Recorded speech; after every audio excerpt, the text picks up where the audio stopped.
حاجات حصلت معانا كلنا في حصة الفرنساوي او الفرنش. صباح الخير يا ولاد، ان شاء الله انا اللي هديكم مادة الفرنساوي وهتحبوا المادة جدا معايا.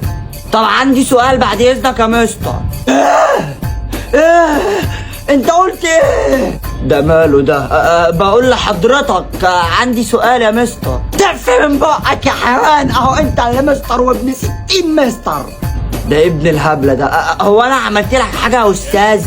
لا اسكت، ما تتكلمش تاني. يا عمي في ايه يا عم؟ جرى يا استاذ يا ابني. ما تقوليش يا استاذ، انا ما اسميش كده. ما انا قلت لك يا مستر وما عجبكش. ولا اسمي مستر. امال ايه؟ معلم؟ لا برضو.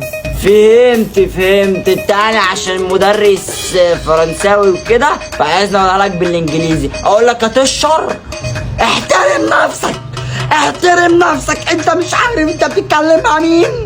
ده مجنون ده ولا ايه؟ انت عاوز ايه طب يا اخويا كبير؟ انا اسمي مسيو سامي. سامي اكسيد الكربون؟